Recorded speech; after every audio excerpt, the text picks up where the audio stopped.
నిన్న మా టీటీడీకి చెందినటువంటి వైద్య ఆయుర్వేద నిపుణులతో ఆనందయ్య తయారు చేసేటువంటి కృష్ణపట్నం ప్రాంతాన్ని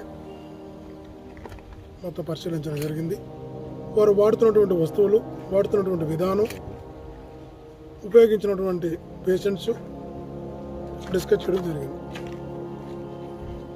అది ఎప్పటి నుంచో తిరుమల తిరుపతి దేవస్థానంలో ఒక అంటే అల్టిమేట్గా అడ్వాన్స్డ్ ఆయుర్వేద ఫార్మా ఉంది.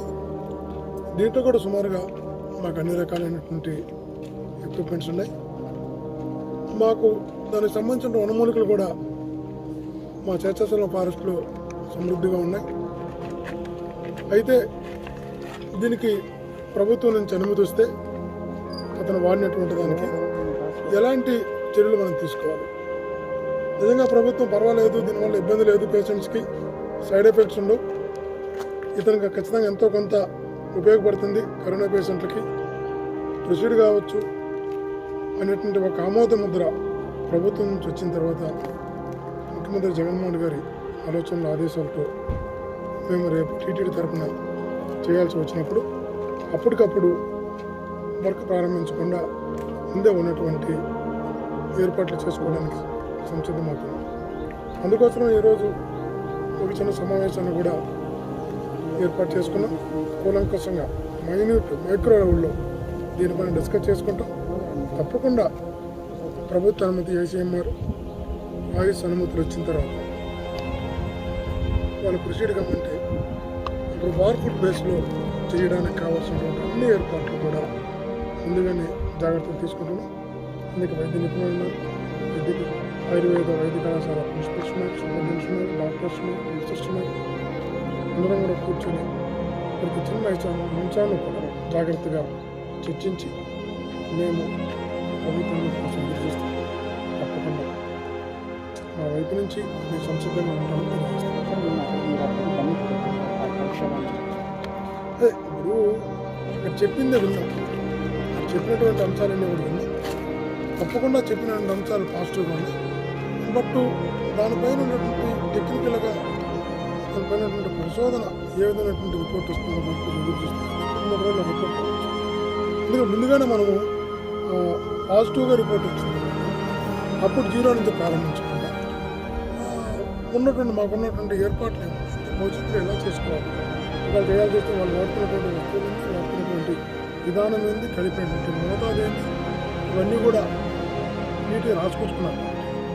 ఆ ప్రకారం చేయాలంటే మనం రోజు చెప్పుకోకుండా ఏం చేయొచ్చు ముందుగానే ప్రిపేర్ అవ్వడానికి ఒక ఇంటర్నల్గా ఈ డిస్కషన్ జరిగింది. తప్పకుండా ఈ ప్రభుత్వం ఈ ప్రజలకు, మన ప్రజలకు, దేశానికి కావచ్చు ఏం అందించగలదో అన్నీ కూడా మన దగ్గర నుంచి అందిస్తుందని అందుకు కావాల్సిన ఏర్పాటు కూడా చేసుకుంటున్నామని తెలియజేస్తాం.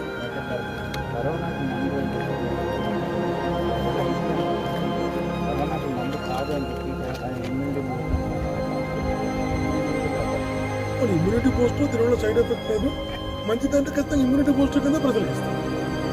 మనకు వచ్చినంత కొన్ని ఇమ్యూనిటీ పోస్ట్ అంటే నీకు యాంటీబాడీస్ డెవలప్ అవుతాయి, అంతకు మంచిదే కదా. సైడ్ ఎఫెక్ట్ లేదు, దీనివల్ల ఏ రకంగా ఎవరికి ఇబ్బంది రాదు. ఇమ్యూనిటీ పోస్ట్ మీద ఇప్పుడు మనం సి విటమిన్ టాబ్లెట్ వేసుకుంటాం, లేదా నారింజ పండు తింటున్నాం, తింటే సి విటమిన్ వస్తుంది అనుకుంటాం, మన అబ్జెక్ట్ లేవు కదా. ఇది కూడా ఆయుర్వేదం అన్నది అనాదిగా వచ్చినటువంటిది. మనకి జలుబు చేస్తుంది, డాక్టర్ దగ్గర బాగుంది, ఇంటి దగ్గర మిరియాల రసం పెట్టుకొని నీట్గా తాగేస్తే జలుబు తగ్గుతుంది. అది వైద్యంగా పనిచేస్తాను. ఆవిరి పెట్టుకుంటాం, గొంతు క్లీన్గా లేనప్పుడు ఆవిరి పెట్టుకున్నప్పుడు లంగ్స్ కూడా క్లీన్ అవుతాయని చెప్పి రోజు మార్నింగ్ ఆవిరి పెట్టుకుని కూడా మన ఆచారంగా వచ్చినటువంటి ఆయుర్వేదమే కదా. కాబట్టి సైడ్ ఎఫెక్ట్ లేదు అని అనుకున్నప్పుడు మనిషికి ఇమ్యూనిటీ పెంచేటటువంటి ముందుగా ఇది ఉపయోగపడుతుందంటే ఖచ్చితంగా ఇమ్యూనిటీ పెంచడానికి ఉపయోగపడ్డా కూడా ప్రజలకు ఉచితంగా అందించడానికి తిరుమల తిరుపతి దేవస్థానం రాష్ట్ర ప్రభుత్వం ఆధ్వర్యంలో ఖచ్చితంగా ముందుకెళ్తాం. మనం విశ్లేషించడం జరిగింది. నిన్న మా వైద్య బృందం సారు ఎవరెడ్డి భాస్కర్ గారు కూడా వెళ్ళి అక్కడ పరిశీలించి వచ్చారు. ముఖ్యంగా ఇందులో 18 రకాల వనమూలికలతోటి తయారవుతున్నది. ఈ 18 రకాల వనమూలికలు కూడా మన ఆయుర్వేద వైద్య శాస్త్రంలో కొన్ని శతాబ్దాలుగా వాడుతూనే ఉన్నాం. ఇందులో ఏది కూడా కొత్తగా ఉన్నది కాదు. ప్రతి మూలిక కూడా దానికి సేఫ్టీ స్టడీస్ కూడా జరిగినాయి, అన్నిటికీ వేరువేరుగా. అయితే అన్నీ కలిపినప్పుడు దానికి సేఫ్టీ ఉందా లేదా అనేది ఒక రకంగా CCRES విశ్లేషణ చేయాల్సి వస్తుంది అనమాట. ఈ పందాలో ఇప్పుడు central council of research in ayurvedic sciences అనేది మనకు ఆయుర్వేదాలో ఒక ఎపెక్స్ బాడీ. ఆ ఎపెక్స్ బాడీ దాన్ని ప్రాజెక్ట్గా టేకప్ చేసింది. నిన్న మార్నింగ్ దాన్ని అప్రూవల్ చేసింది. ఆ అప్రూవల్లో ఏంటంటే ఫస్ట్ 4 phases జరుగుతుంది. మొట్టమొదటి ఏంటంటే రెట్రోస్పెక్టివ్ స్టడీ అని అంటారు. ఒక 500 మందిని అక్కడ మందు తీసుకున్న వాళ్ళని వాళ్ళ పరిస్థితి విశ్లేషించి వాళ్ళు ఏ స్టేజ్లో తీసుకున్నారు, ఇప్పుడు ఎలా ఉంది అనే దానికి ఒక 2.5 పేజీల ఫార్మేట్ తోటి మనం తయారు చేసి దాన్ని విశ్లేషణ చేస్తున్నాం. అది 2-3 రోజుల్లో అయిపోతుంది. దానికి మన కాలేజీని కూడా CCRES ఇన్వాల్వ్ చేసింది వన్ ఆఫ్ ది మెంబర్స్గా.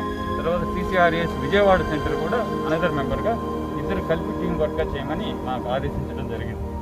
అయితే ఇది అయిన తర్వాత ఏంటంటే దీనికి టాక్సిక్ స్టడీస్ చేయాల్సి వస్తుంది. ఎప్పుడైనా అంటే వేరు మందులు బాగానే ఉన్నాయి, విడివిడిగా వాడితే బాగానే ఉన్నాయి. అందులో 4-5 మందులు మనం రోజు నిత్య జీవితంలో వాడేవి. అల్లము, తర్వాత ఈ జీలకర్ర అయితేనేమి, తర్వాత పసుపు, ఇవన్నీ కూడా మనం రెగ్యులర్గా వాడేవి.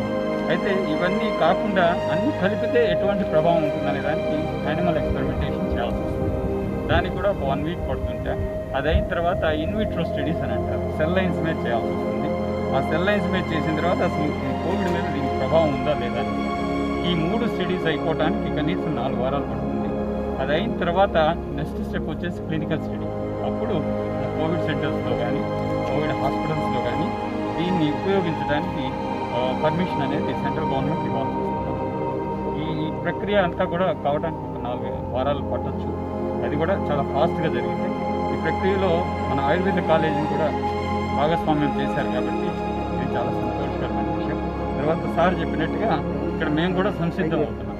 ఒకవేళ అప్రూవల్ వచ్చిందనుకో దాన్ని బల్క్గా తయారు చేసి 10 మందికి ఇవ్వడానికి కూడా ఉపయోగపడేటట్టుగా చేస్తాం. అవును, తప్పనిసరిగా. ఇప్పుడు అక్కడ ప్రొసీజర్లో కొంచెం తేడా ఉంది. అంటే ఆయుర్వేద విధానంలో ఎలా తయారు చేస్తారు, అక్కడ చేసే విధానంలో కొంత తేడా ఉంది. దాన్ని మనం కరెక్ట్ చేసుకోవాలి.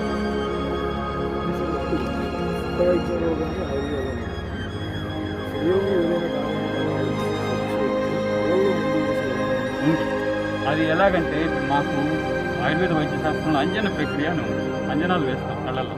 అది కూడా ఏంటంటే ఒక తీవ్రమైన వ్యాధి వచ్చి చనిపోబోతున్నప్పుడు ఒక క్లిష్టమైన అంజనం వేసే ప్రక్రియ ఉందన్నమాట. వేస్తే వెంటనే లేచి కూర్చోవటం ఉంటుంది.